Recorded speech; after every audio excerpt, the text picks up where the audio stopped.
자, 수량 결정부터 얘기를 해보자. 첫 번째, 자, 계속기록법이에요. 계속기록법.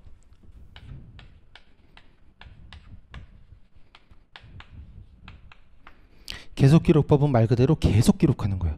뭘 계속 기록하냐면 재고를 사올 때마다 기록해요. 몇 개를 사왔나. 그리고 재고가 판매될 때마다 판매 수량도 계속 계산해요. 계속 기록해요.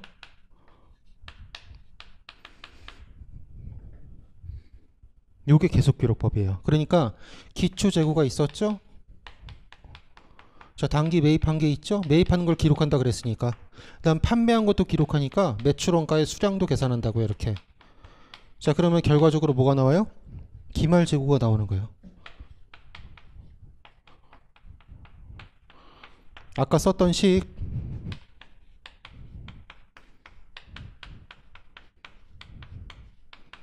이거에서 이거를 매출원가를 이항한 거예요. 좌변으로.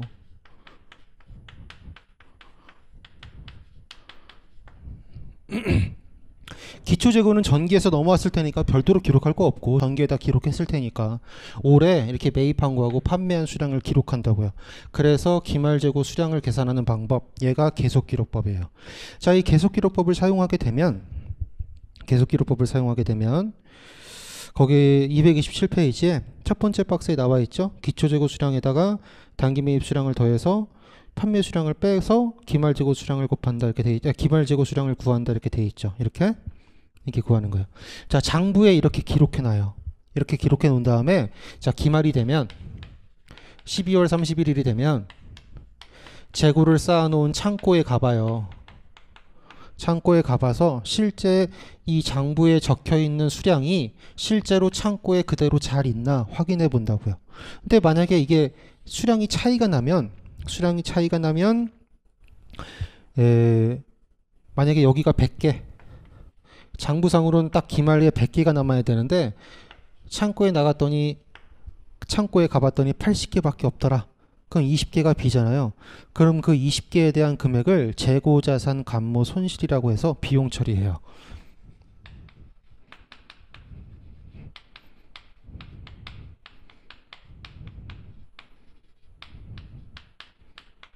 이렇게 이게 비용 처리예요. 좀 이따 어떻게 계산하는지 다 할 거예요. 어떻게 하는지 다 할 거고.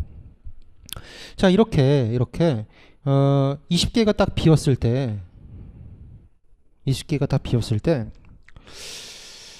재고자산 감모 손실을 계산하고, 얘는 뭐냐면 판매할 때마다 수량을 딱 계산하잖아요. 판매할 때마다. 좀 이따가 실사법이랑 한꺼번에 얘기할게요. 자, 계속기록법을 이렇게 하게 되면 일일이 다 이렇게 해야겠죠. 매입이 뭐 한두 건이겠어요. 판매하는 게 뭐 한두 건이겠냐고요. 이걸 일일이 그때마다 다 기록하니까 아우 힘들어 미쳐요. 너무 힘들어요.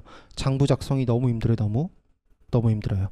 자, 그리고 기말재고를 이렇게 장부상에 있는 금액으로 표시를 하는데 이 금액이랑 창고에 있는 금액이랑 맞으면 상관이 없는데, 수량이 맞으면 상관이 없는데, 이 수량이 안 맞으면 얘가 실제 금액이잖아요. 얘가 실제 기말재고니까 얘가 실제 금액인데 장부에는 요 실제 금액과 다른 금액으로 비교가 돼 있다고요. 금액 기록이 돼 있다고요. 그러면 우리가 이제 지금 재무 정보를 제공하기 위해서 이런 짓거리를 하는 거잖아요. 재무제표를 작성하기 위해서. 재무보고라고 하는 것은 이제 외부의 정보 이용자들에게 보고하는 거니까 이제 외부 보고라고 표현을 하는데, 이 재무보고, 외부보고는 실제 금액으로, 실제 수량과 실제 금액으로 우리가 보고를 해줘야 된다고요. 당연한 거 아니겠어요? 그런데 장부에 이렇게 실제와 차이가 발생할 수 있으니까 외부 보고의 목적으로는 적합하지 않다는 단점이 있어요. 자, 어디를 보시냐면 그 227페이지에 세 번째 문단을 보세요. 자, 계속기록법은 도난, 자율감소 등의 이유로 감소한 재고 수량을 파악할 수 있어서 통제 목적에 적합하다 이렇게 되는데, 이게 뭐냐면 이게 아까 실사법이랑 한꺼번에 얘기하겠다고 한 건데, 자, 실사법은 이거와 다르거든요. 잠깐 얘기해 볼게요. 먼저 미리. 자, 실사법은 쟤랑 달라요. 얘는 하나밖에 기록 안 해요. 뭐밖에 기록 안 하냐면 매입한 거밖에 기록 안 해요. 계속 기록법은 판매할 때도 판매 수량을 기록하잖아요. 얘는 기록 안 해요. 그러면 기초에 넘어온 거 있겠죠? 수량이 몇 개. 그 다음에 올해 매입한 것만 이렇게 계산해요. 수량만, 매입만 이렇게 기록해요. 그런 다음에 기말에 창고에 가보는 거예요. 그래서 기말 재고가 몇 개인지 직접 세봐요. 그래서 얘는 결과적으로 매출 원가를 계산하는 거예요. 결과치가 다르죠? 계속기록법의 결과치로는 이렇게 기말 재고 자산이 나오는데 실사법에 따르면 그 결과치가 매출 원가가 나온다고요. 자, 그러면 실제 실사법에 따라서 창고에 가보니까 여기 80개 있었잖아요. 그렇죠? 얘는 장부 수량으로서 기말 재고가 몇 개인지 몰라요. 얘처럼 판매 수량을 기록한 게 아니기 때문에. 그러면 실사법은 뭐 이렇게 예를 들어서 이거 합친 게 2,000개였는데 2,000개가 내가 판매 가능 재고였는데 너무 많나? 200개라고 해볼까? 200개가 판매 가능 재고였는데 창고에 가보니까 80개밖에 없네? 그럼 120개가 다 팔린 거지 뭐 이렇게 판단하는 거거든요. 그런데 계속기록법에서는 장부상의 기말 재고가 몇 개인지 우리가 기록이 됐잖아요. 그리고 판매한 게 또 기록이 된다고요. 그쵸? 얘는 판매한 게 다 기록이 돼요. 순수하게 판매한 게. 그런데 얘는 이 안에 요런 것처럼 판매를 제대로 기록했음에도 불구하고 이게 딱 차이가 발생하면 이 도중에 왜 안 맞을까? 숫자로 해봐요. 숫자로.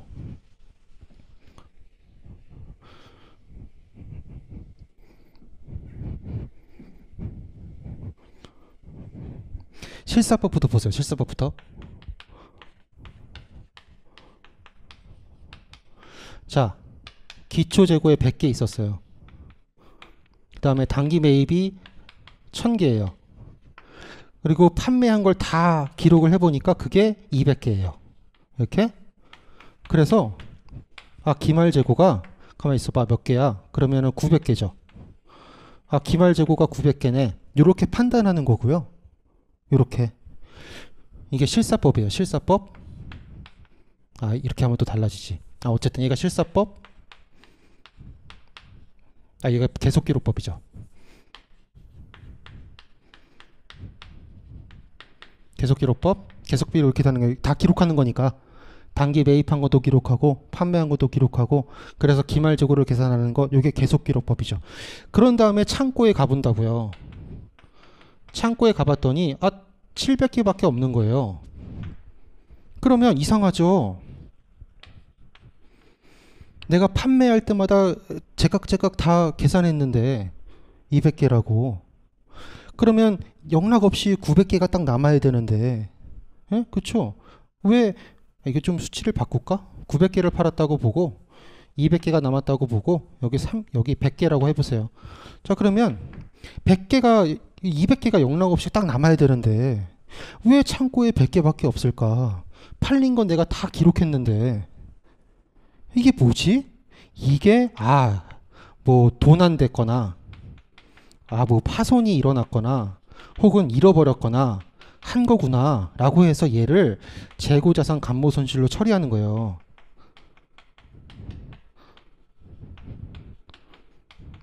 그래서 아까 우리가 읽었던 그 세 번째 문단에 계속기록법은 도난, 자연감소 등의 이유로 감소한 재고 수량을 파악할 수 있다 그 얘기가 요 100개를 파악할 수 있다 그 얘기예요. 그래서 이렇게 하면 이 계속기록법을 쓰게 되면 통제가 용이하다 그 얘기예요. 그런데 실사법은 이렇게 하는 거예요. 자, 기초에 100개가 있었고 다 단기 매입한 것만 기록하면 1000개 있었고 얘는 판매한 거 기록하지 않아요. 그냥 이렇게 상태에서 기말 창고에 가보는 거예요. 그랬더니 몇 개 남았어요? 100개 남은 거예요. 100개. 자, 그러면 얘는 매출 원가로 얼마를 인식해요? 1000개를 인식하는 거예요. 1000개가 다 팔렸네. 하지만 팔린 건 900개밖에 안 되잖아요. 실제로 900개는 팔린 거고 100개는 이런 이유로 사라진 건데, 그러니까 실사법은 이렇게 도난, 파손, 분실 등의 이유로 사라진 것도 다 판매한 걸로 봐요. 그렇기 때문에 얘는 통제하는 방법에 어울리지 않아요. 실사법은 통제 목적으로 어울리지 않아요. 요게 두 방법의 차이예요.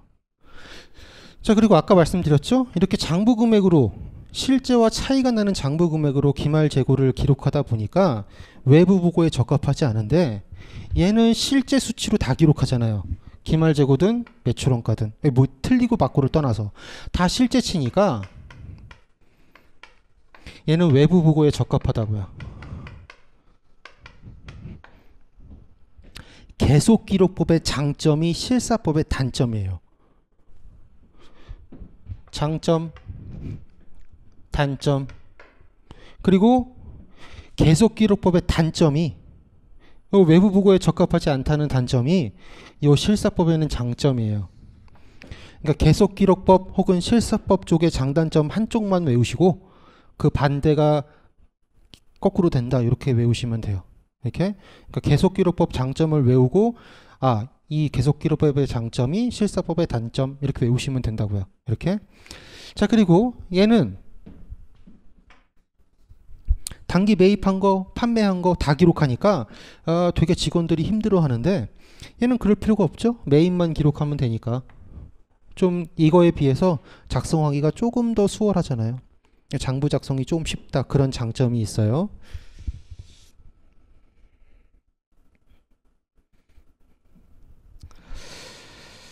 그런 장점이 있죠. 자, 그래서 227페이지에 마지막 문단 한번 읽어볼게요. 자, 계속기록법에서는 재고자산의 구입 시 매입 계정을 설정하지 않고 재고자산 계정으로 회계 처리했다가 판매될 때마다 매출원가로 인식한다 이렇게 돼 있죠. 아까 우리가 5장에서 배웠던 그 상품의 회계 처리 3분법 분할, 거기서 매입이라는 계정을 썼는데 매입이라는 계정을 별도로 안 쓰고 그냥 재고자산 이렇게 쓴다는 거예요. 그냥. 그리고 아까 상품의 회계 처리 3분법에서는 보고기간 말에 매출원가를 한꺼번에 인식했지만 여기서는 그냥 판매될 때마다 인식해요. 판매될 때마다. 그래서 밑에 회계처리를 보시면 판매 시점에 이제 판매를 했으면 매출이 발생할 거 아니겠어요. 그래서 차변의 매출 채권 외상으로 팔았다고 가정하면 차변의 매출 채권, 대변의 매출 이렇게 인식하고 그 매출에 대응되는 재고의 원가를 곧장 갖다 쓴다고요. 차변의 매출 원가, 대변의 재고자산 이렇게 쓰시면 돼요. 자, 보고기간 말이 되면 이렇게 수량 차이가 발생하면 이런 수량 차이에 대해서 재고자산 감모 손실을 인식한다. 비용이에요. 그리고 재고자산의 숫자를 직접적으로 줄이시면 돼요. 대변의 재고자산 이렇게 회계 처리하시면 되죠. 자, 228페이지 보시면 실사법 이렇게 돼 있어요. 첫 번째 그 네모 박스를 보시면 요 얘기를 한 거예요. 요 얘기. 기초재고 플러스 단기 매입 마이너스 기말재고, 그래서 매출원가를 구한다. 이렇게 판매 수량을. 이거랑 반대죠. 이 순서가 바뀌죠. 이 순서가 그 차이요, 그 차이. 자, 밑에 회계처리를 보세요. 회계처리 박스를 보시면, 자, 판매했을 때 똑같아요. 계속기록법이랑 똑같아요. 그 매출에 대한 회계처리는 달라지지 않고요. 이제 얘는 뭐냐면 실사법은 매입한 것만 기록하고 판매하는 건 기록하지 않으니까 아까 우리 상품의 회계처리에서 3분법에서 매출원가 기말 수정분기하는 거 있었죠? 그거랑 똑같이 인식해요. 그거랑 보시면 또 그거랑 똑같이 인식하죠? 매입이라는 계정을 써서 이렇게 인식하잖아요. 그렇죠?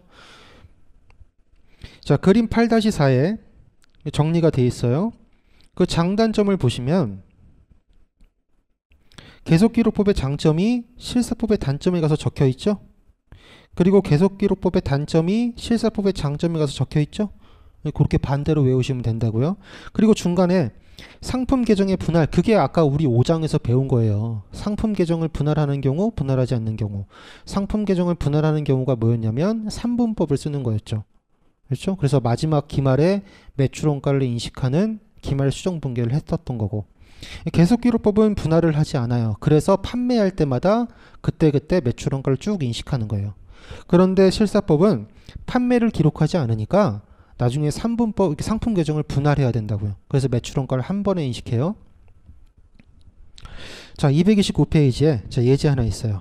자, 다음은 주식회사 한국의 X1년 7월 중 재고자산 거래 내역으로 자, 기말재고 금액은 장부상 수량에 대한 금액이다. 기말재고 그 7월 31일 그 표에 보시면 7월 31일 기말재고가 있죠. 그 수량이 그 기말재고 그 금액 2,000원이 장부상 수량에다가 단가를 곱한 거래요. 그게 실제 수량에 해당하는 금액은 1,800원이래요. 자, 그랬을 때 자, 한국이 매월 말 결산을 한다고 한다면 다음에 각 방법에 따라 각 일자에 해야 될 회계처리를 해봐라 이랬죠. 자, 첫 번째 계속기록법을 적용한다면 자, 계속기록법을 적용한다고 했을 때 각 일자에 회계처리를 해보세요. 7월 1일은 뭐 할 거 없죠. 기초 그냥 작년에서 넘어온 거니까 7월 8일날 매입한 게 있어요. X1년 7월 8일날 자, 매입한 게 있죠. 매입. 얘는 재고자산의 계정을 갖다 쓴다 그랬어요. 재고자산 얼마를 사왔냐면 5,000원 사왔죠. 일단 별다른 예의가 없으니까 그냥 현금 주고 샀다 이렇게 생각하시면 돼요.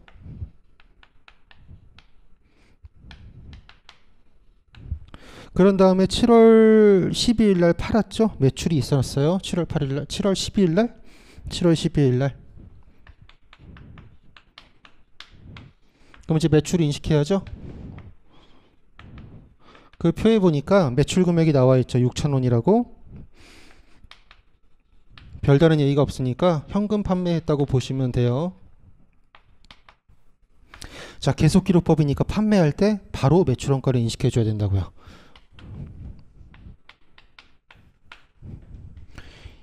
뭘 판 거예요?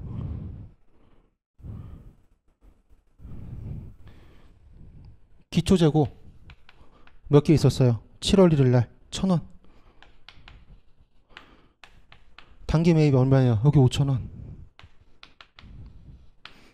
그 다음 기말재고가 지금 얼마예요? 기말재고가 2,000원. 그래서 매출원가 이렇게 계산한 거예요. 4,000원.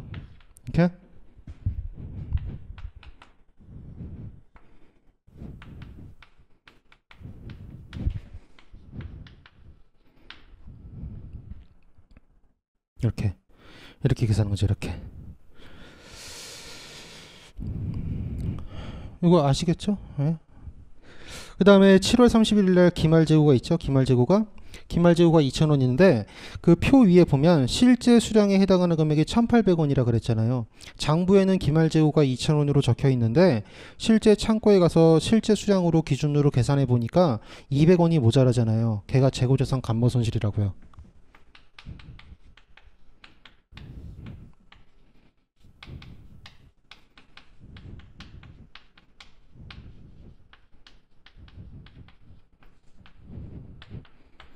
대변의 재고자산 이렇게 회계 처리하시면 되죠. 자, 두 번째 실사법으로 해볼게요. 실사법.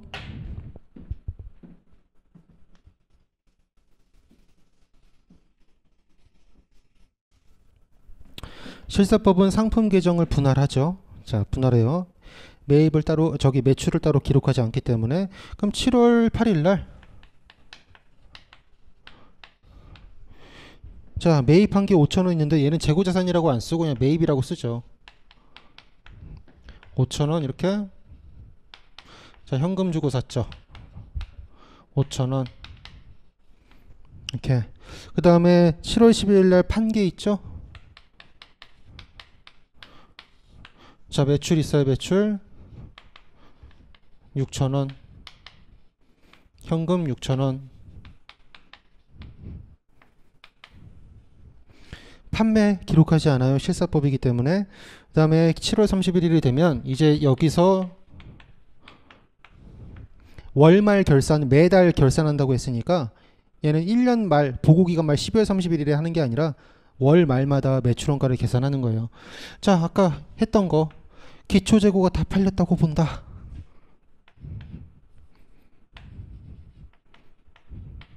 기초의 재고자산이 얼마 있었냐면 7월 1일 날 1,000원 있었잖아요. 다 팔렸다고 본다. 단기 매입한 것도 다 팔렸다고 본다.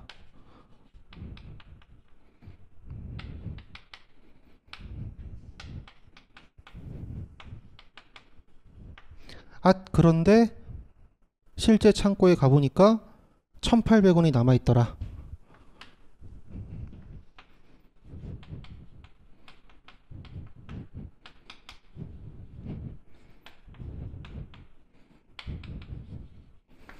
이렇게 회계 처리하시면 되죠.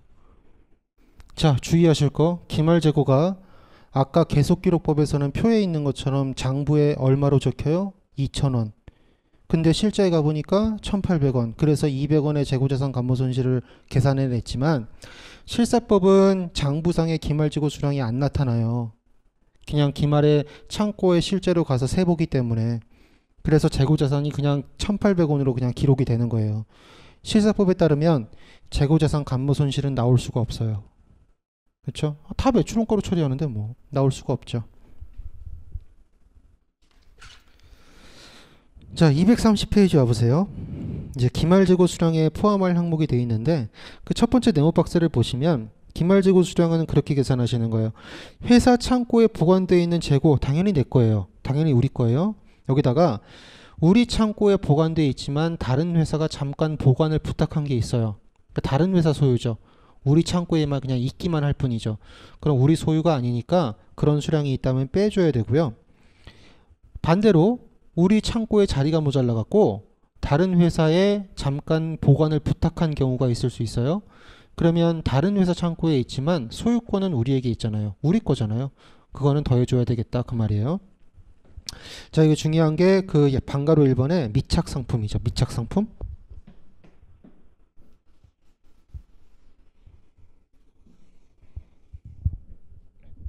자, 미착상품.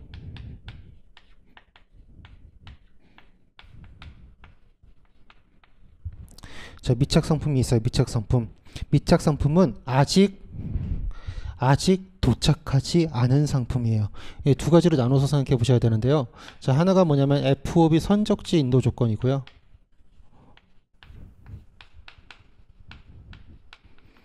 다른 하나가 FOB 도착지 인도 조건이에요.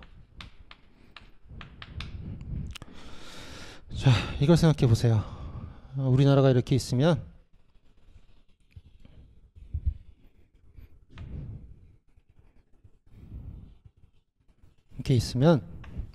일본이 이렇게 있어요. 일본이 수입을 해요. 수입을.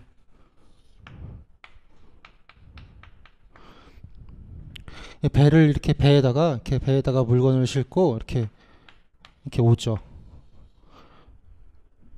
물건을 막 이렇게 싸갖고 와요. 이게 운송 중이잖아요. 아직 도착하지 않았죠? 자, FOB 선적지 인도 조건은 뭐냐면요.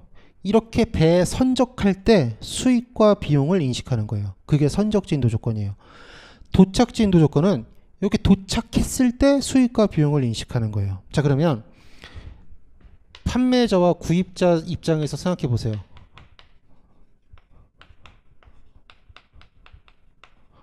자, 운송 중이에요. FOB 선적지 인도 조건으로 팔았어요. 그러면 운송 중이니까 배에 실었다는 얘기잖아요. 그러면 이 판매자는 뭐예요? 수익으로 인식해야 돼요. 팔았으니까. 그러면 그 배에 실은 그 물건은 더 이상 판매자의 재고가 아니에요. 구입자는요. 매입 인식해야 돼요. 그리고 우리 거죠. 재고에 포함시켜야 돼요. 도착지 인도 조건을 생각해 보세요. 운송 중에 있어요. 도착 안 했어요. 수익 인식하면 안 돼요. 수익을 인식하지 않는다는 얘기는 안 팔았다는 얘기예요. 비록 배 위에 있더라도 이건 우리 재고예요. 구입자는요. 매입으로 인식하면 안 돼요. 도착을 안 했으니까. 매입으로 인식하지 않으면 우리 재고가 아니죠. 이걸 구분해낼 줄 아셔야 돼요. 그래서 230페이지에 방가로 1번에 나오는 그 주저리 그 얘기가 이 얘기예요. 이 얘기. 그 얘기가 그림 8-5에 적혀 있으니까 그걸로 정리해 보시면 돼요. 자, 231페이지 와보시면 반가로 이번에 저당 상품 있죠? 저당 상품이 뭐냐면 이런 거예요. 담보 잡힌 거예요. 담보. 기업이 은행에 가서 돈을 빌릴 때 돈 빌려주세요 그러면 은행이 그냥 안 빌려줘요. 담보를 설정하라 그런다고요. 토지나 건물 이런 거를 담보를 설정하라 그래요. 담보를 설정해 놓으면 만약에 기업이 빌린 돈을 못 갚았을 때 그 토지나 건물 이런 담보 재산이 은행의 소유로 넘어가요. 은행이 그래서 팔아 넘길 수 있어요. 이렇게 잠깐 맡겨 놓은 거잖아요. 내가 돈을 빌리는 대가로. 자, 이렇게 잠깐 맡겨 놓은 곳을 저당 상품, 담보 물건 이렇게 얘기를 하는데 얘는 그냥 잠깐 맡겨 놓은 곳이기 때문에 소유권이 넘어간 건 아니에요. 은행으로. 그렇기 때문에 우리 거죠. 그 얘기예요. 자, 231페이지에 그 방가로 2번 거기 읽어보세요. 저당 상품은 회사가 금전을 차입하고 담보로 제공한 상품을 얘기한다. 저당 상품은 자금의 대여자에게 차입에 대한 담보로 제공한 것일 뿐 재고자산의 법적 소유권은 회사에게 있는 것이므로 보관 장소에 관계없이 회사의 기말재고 수령에 포함시켜야 된다. 이렇게 되어 있는 거예요. 자, 예제 2번을 해보죠. 예제 2번.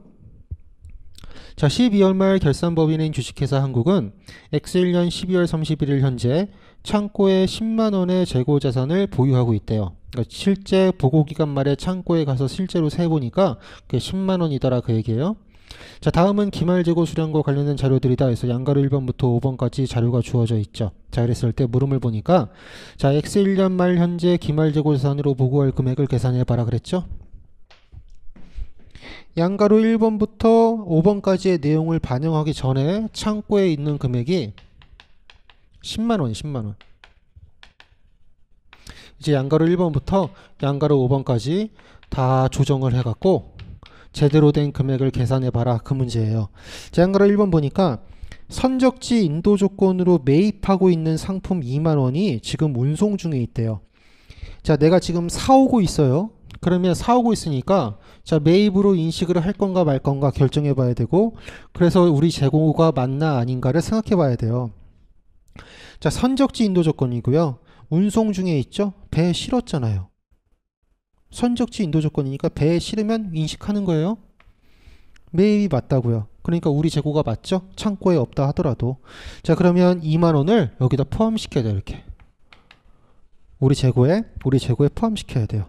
장가로 2번 도착지 인도 조건으로 매입하고 있어요. 얘가 운송 중에 있죠. 도착을 안 했죠?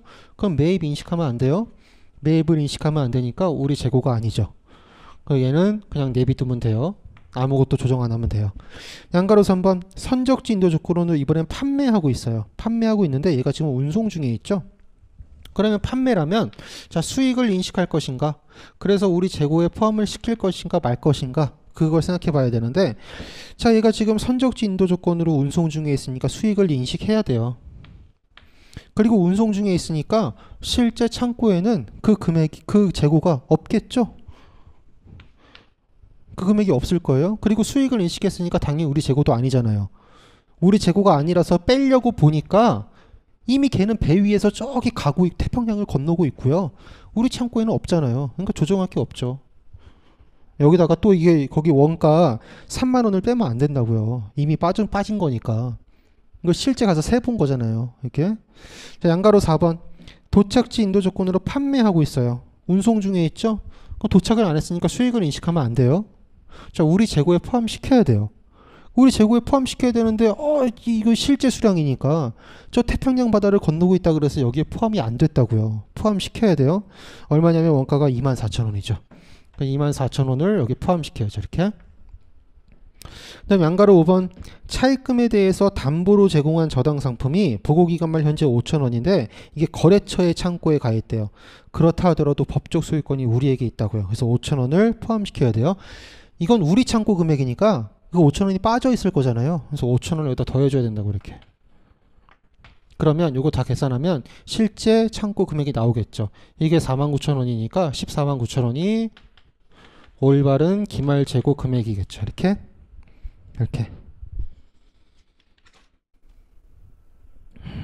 이렇게 하시면 돼요. 자.